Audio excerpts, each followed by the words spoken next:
Welcome to the Pastor Podcast with Randy and Andy, where Sunday's sermon sparks Wednesday's conversation.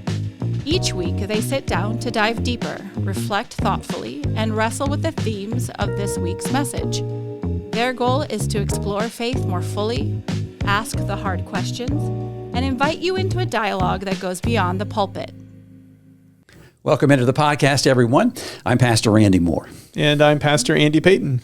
Hey, let's do that soul check-in right from the beginning, because something occurred to me today which has happened before, and now I've noticed a pattern. Regular listeners to the podcast will know that I'm part-time. I'm associate pastor here at Methodist Temple, and I'm part-time. When I retired from my career... Are you part-time? Sort of. I try to maintain. No, but it's a really good question, and people ask me that all the time. Yeah, I really try to keep that boundary because I do want to be. That's wise. Yeah, you need to maintain it. Yeah. So anyway, so I'm part time, and before I retired from my career in the television station and television news, I didn't keep any office hours here. I mean, I had both things going on, but once I retired, I'm here on Tuesdays. It's not that it's the only day I'm here, but I try to be here, regular office hours on Tuesday. And so it just hit me that there is a pattern that's developed that when I leave my driveway and start driving, toward church, I'm overcome with a really good feeling about it. Mm-hmm. And I don't know how to. I mean, yeah, of course I know how to explain it. It's a God thing, and so before it was just like, oh, maybe I slept good, last night and I'm driving, or maybe it's because the sun is shining. And I'm like, no, it's because what I'm about to do, has some meaning. And this is it's a great segue into soul. What you're talking about is 100% what really this idea of soul is about. It is about meaning and purpose. Mm-hmm. Not that we don't want to experience the pleasures of life, and not that we don't want to enjoy some of the things of life, but really what soul is about is finding ourselves living according to a higher cause, a bigger purpose. Mm-hmm. And there was a book years ago, it was called The Purpose-Driven Life. It was very popular, all the churches did it. Everybody did it. Right. And but just the title alone suggests that it's what we long for. It's what we're hungry for. Our soul needs to know what we're doing matters, and it's meaningful.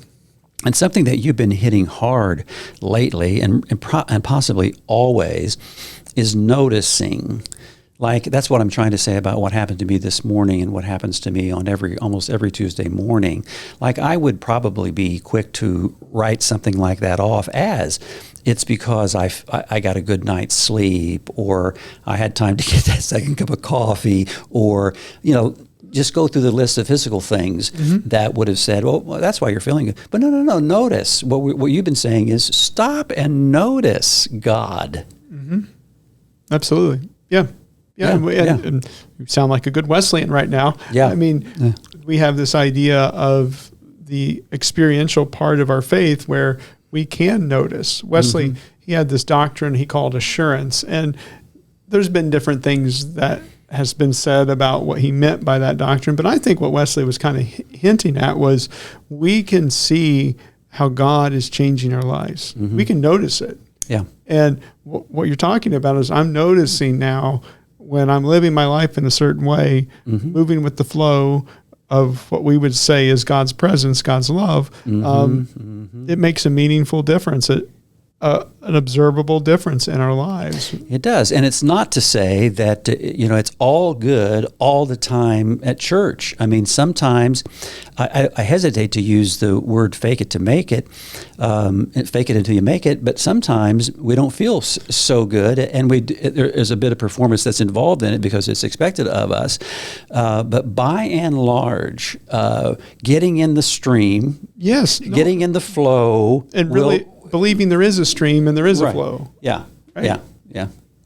I'm sorry, I didn't mean to cut you off, but no, that was it. I mean, and that was it. And I think we all need to be reminded of that because we are 21st century Western people, and the material is big thing in our life. And the spiritual, unless we tend to it, then it all becomes material. And we just need to be reminded that there's another aspect, and really that there's no, they aren't two different things. They're really actually joined together, the material and the spiritual. Yeah, Yes. that's why we have bodies. That's why Christ had a body. What's spiritually good is physically good. What's physically good is spiritually good. It's a package deal. Jesus is fully God, fully human. He's the model. And, there's spirit, there's the physical aspect of our lives, and the two are not exclusive from one another, interconnected with one another. And, I don't want to just write off all physical ailments as a spiritual problem either, don't get me wrong, but when a person does have a sense of meaning and purpose, when a person does have a sense of faith and trust in a higher power, it has a significant impact on their sense of well-being within their life. And I would just say, try it out, Yeah. and just your life, my life's part of a bigger life that works in a Christ-like way, and just simply trusting that the world runs that way has a tremendous impact, can have a tremendous impact on our soul and just our physical experience, our physicality, because we can just relax and know that we're being held and sustained. And I didn't bring that up as a setup to what we want to talk about today, but it does work because we've been talking about in the month of August taking that next faithful step. And that is so important because all it takes is that first faithful step, or that next faithful step, because it is a step of faith and it is a step of trust. But we're not going to get every step from now to eternity spelled out for us. We have to take that step, and then the next one, and then the next one, and then the next one. And so I don't know why, but maybe it's because we've been talking about it, that I finally noticed what I described this morning and acknowledged it for what it was. There was a step in there somehow. Yeah. It's the idea we experience as much of God as we're willing to implement or consent to within our lives. We know what the next faithful step may be for us. We know what the next good thing for us we need to be doing is, or we need to change whatever it is in our lives. And until we do that, we're not going to experience the consolation of our spirit coinciding with God's spirit moving in the same direction. Instead, we experience more or less a dissonance of friction of going against it. We call that conviction, You're going to talk about the Red Sea and the crossing of the Red Sea here in a little bit. I'm going to ask you about it, but this just occurred to me now. I think sometimes we do a disservice when we take these stories that are in the Bible and they're so fantastic. God parts the Red Sea. The waters just part, for the Israelites to go through and the Egyptians to be drowned. And so that can lead us to believe that the only way we're going to experience God is through something fantastic like that. When Cecil B. DeMille, that was his image, in the Ten Commandments of the way that happened. But I heard it explained that it could have been as simple as, and not to give away what you're going to talk about here in a little bit, but it wasn't the Red Sea, it was the Reed Sea. So it didn't have to be these giant waters. It just could have been enough water that the Israelites were able to get through it because they were on foot, and the Egyptians were in chariots and their wheels bogged down. Could have been that simple that got them to escape. Now, that's much more approachable a way to see God than to wait for God to come with all that, with all the pyrotechnics. Yeah. Yeah. And I mean, we're children of the Enlightenment, where truth and factuality have been meshed together in some ways. And that has helped us in so many ways. Cancer research, education, mathematics, physics, all these things. It's wonderful what we've been able to come up with the last couple hundred years. What has not always been helpful about the Enlightenment, though, is we don't understand symbolism very well. We don't understand how to read some of these ancient stories very well. We just skim the surface and we think, did this or did this not happen exactly the way it's written in the book? Right. And I'm like, that's all. I don't want people to take this the wrong way. That's the least helpful way to go about it. Right. What I would suggest a person do when we talk about, let's say, the Exodus story is think about why they told the story. Mm-hmm. Of all the stories that could have been told, of all the stories they could have written down, of all the stories they could have held on to, it's this story. Mm-hmm. And why do you think that is? What's its meaning for our lives today? And then I think you're getting to that place now when you can think more symbolically and get underneath it and think, what's its bigger meaning? What's its bigger message for us today? It's then that the scripture comes alive. Mm-hmm. And you realize that the story that's being told, in this case about Moses and the Exodus, the same kind of God that we hear being talked about in that is the same kind of God that's working in our lives today. And that's when we go online, right? Mm-hmm. That's when the faith becomes real to us. And golly, I've been in so many Bible study sessions where we just want to argue over this little thing or that little thing. I'm like, yes, but what's its meaning for our lives, friends? Like, Right. And what Why did they remember? What did they remember? Why did they remember? Why did they pass it on? An infinite number of stories could have been told. Mm-hmm.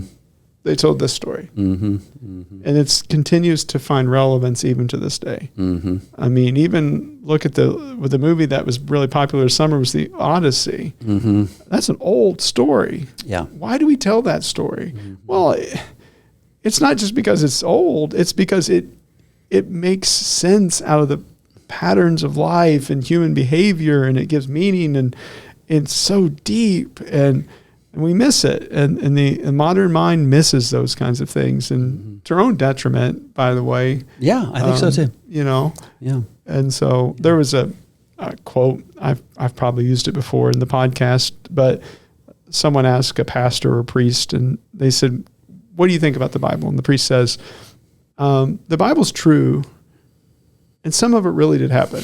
Yeah. And he's see what he's doing though. He's separating the two.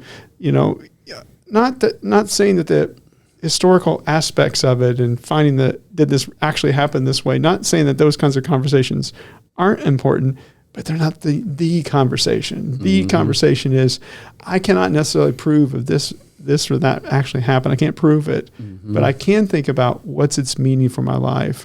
And do I see this same kind of pattern working in my life today? What's it teach me about my relationship, our relationship with God? Mm-hmm. Well, that's all really, really good stuff, and we've sort of backed into what we wanted to talk about today. But again, our theme in August has been that next faithful step. Tell us where we've been so far until we reached what we're going to talk about today. Well, we start off with Joseph in Sermon 1, and Joseph gets thrown into a pit.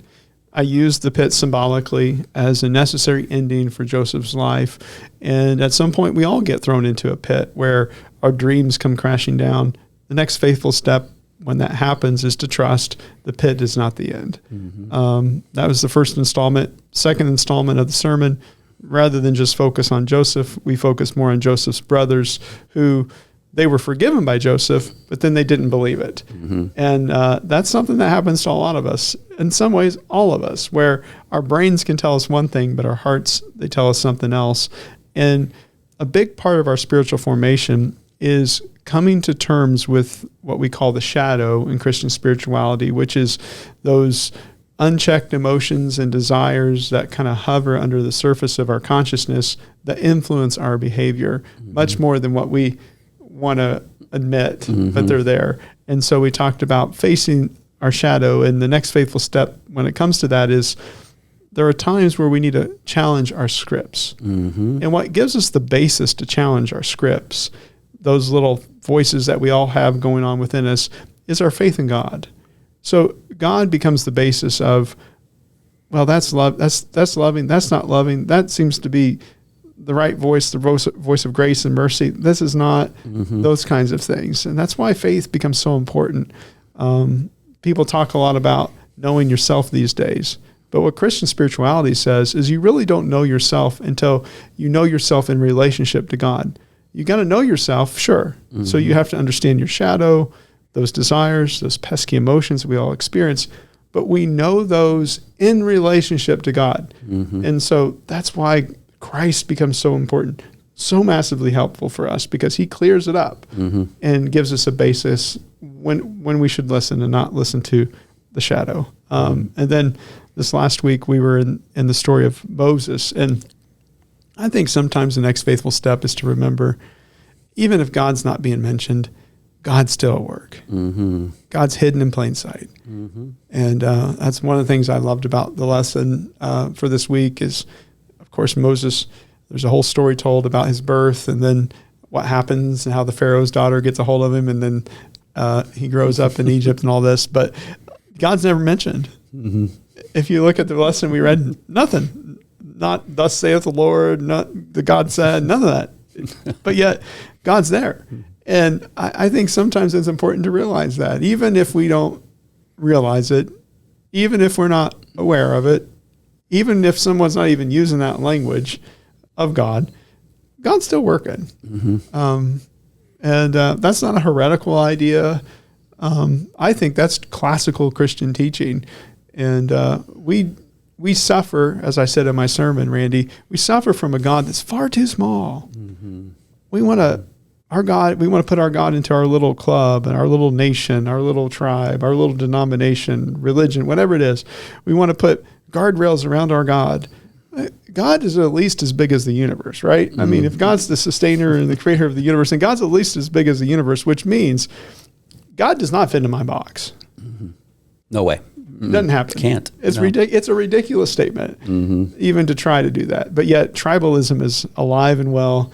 I'll pick on Christianity within the life of Christianity today for sure. And so the test always is if your God does not like all the same people you don't like, if your God condemns all the same people you condemn, then chances are you've formed a fashion to God in your own image, not the image of Christ. But I'm starting a new study in my Sunday school class using Adam Hamilton's sermon series and his book on Christianity and the world of religions. And so this is an attempt to acknowledge what you're talking about, is that this is a global thing. God's presence is a global thing. And we are to, if we're to understand the Old Testament and the New Testament correctly, we are to love our neighbors as ourselves. This includes people of other religions. But when I talk about us doing this, I've gotten this comment more than once. People think it's going to be about the differences in Christian denominations. And it's like, wow, okay, that's also an area where we can see where there are dividing lines between the world of religions, but we've got plenty of dividing lines on our own before we ever go out. So there's a lot of work to be done in that arena. Right. Yeah, absolutely. And I find engaging folks from other traditions, whether it be Christian or non-Christian, it always ends up helping me become more confident in my own faith. Yes. And the universality of God's presence. Don't mistake what I said there. I didn't say universalism. Mm-hmm. Not all faiths are necessarily exactly the same, for sure. Mm-hmm. That's obvious. But the universal availability of God's presence that's working in all people. Mm-hmm. The fact that people are religious. We've been religious for thousands of years. And we've been trying to reach up to the higher power, if you will, from the beginning of time in terms of recorded history. From the moment people started writing things down on cave walls. I mean, we've been a religious people, which tells me that there's something happening here. There's a phenomenon where humanity is hardwired to search out the sacred and think about the eternal and these kinds of things. And we're getting way off topic, or maybe we're not, but there are hints that people are being drawn back now. See, Europe had their thing where they become very, very secular. And so now the United States is becoming very secular and church membership is down, but there are signs that things are coming back. I'm quite hopeful. Yeah. I mean, if you look at history, when humanity goes through a pandemic, a shakeup, there's usually a lot of fear coming out of that. Mm-hmm. But then there's a lot of times kind of a revival of people are looking for something solid to stand on again. Mm-hmm. We just went through an uncertain time. We're looking for some certainty now. Mm-hmm. It does stand to reason we return to some of these traditions to try to make meaning and purpose out of our lives again. It gives us something like a home to stand on, a foundation to stand on in the midst of the anxiety that we're feeling.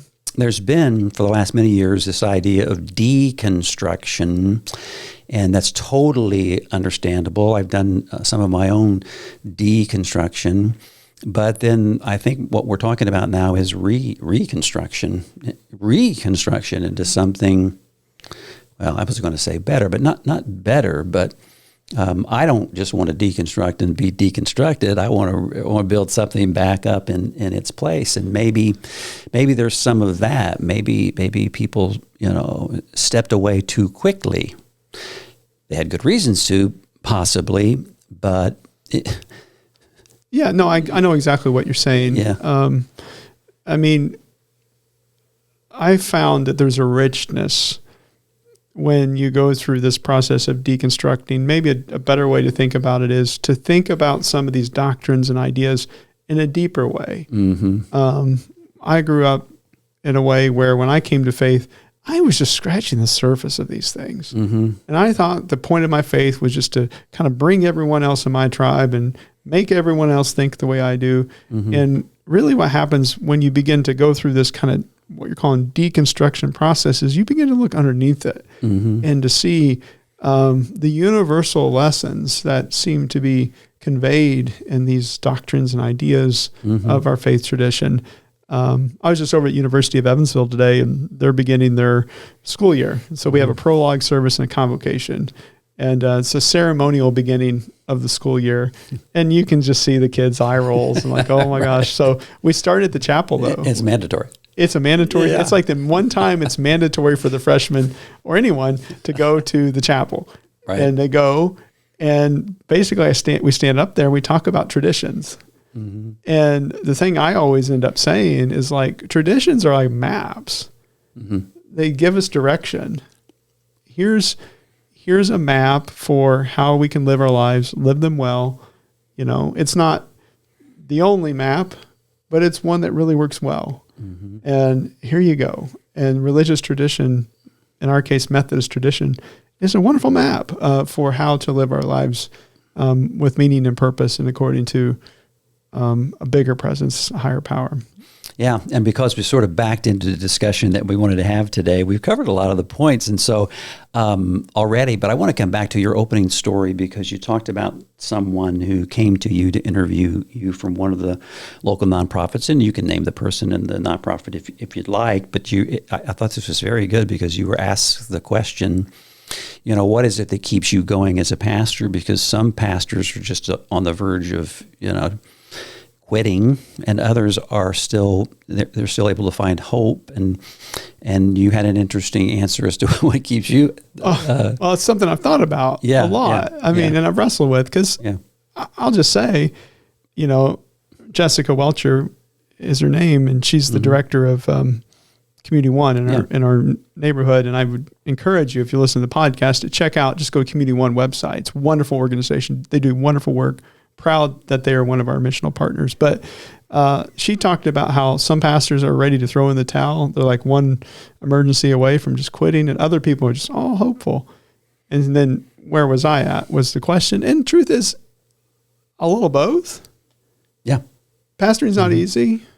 We've been alluding to some of the tribalism we experience in religion, and I'll throw the word politics in the mix. Everything's so political now. Mm-hmm. It's hard. Yeah. And so I've had to think a lot about what am I about? What gives me hope? Mm-hmm. And so when she asked that question, I was ready. I've been thinking, and my answer is Christ, right? Mm-hmm. And it's the same old thing I say over and over again. I've said it in every different way I can come up with. Probably the best way I've heard it stated is the only life worth living, world worth having is the one modeled after the mind and spirit of Jesus Christ. Mm-hmm. I used another quote from Dallas Willard, great theologian, who said, "There's not a problem individually or collectively that can't be solved if we would but just surrender to the lordship of Jesus Christ."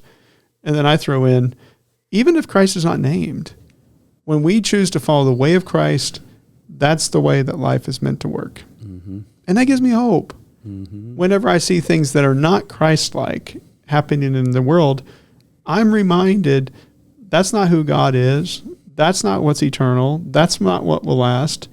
And it will eventually fade away. Maybe not within my lifetime, maybe not within your lifetime, Randy, but it will fade away because that's not who God is. That's not where God's presence is taking us. Mm-hmm. That's the faith.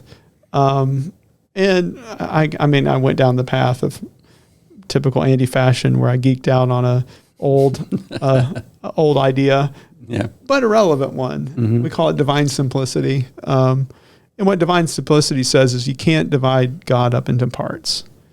And if you're thinking, well, I've never heard of this, go to the Articles of Religion of the Methodist Church. Go to Article 1 of the Articles of Religion of the Methodist Church, and you'll find the phrase, God does not have parts. What's the big deal? Well, you and I have parts, and we're limited by space and time. What divine simplicity says is that God's presence is fully given everywhere and always, all the time. God's omniscient, omnipresent, omnipotent. These are the words we typically use. All is what that word means. Omni means all. And so God gives God's self fully to us everywhere we go, all the time. And so when I'm saying I see Christ in you, that's a very classical Christian thing to say. It's not saying that you're literally Christ. No. But God's presence is humming through you, through me.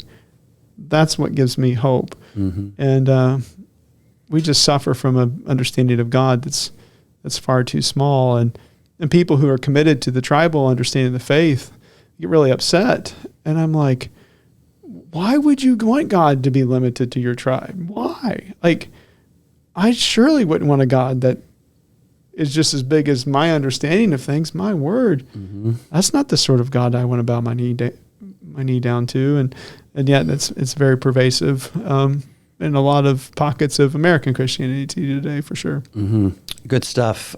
We've almost run out of time. Was there something else you wanted to make sure you say on this topic? Because, as I said, we didn't approach it the way we normally do, and kind of checking the items off the checklist.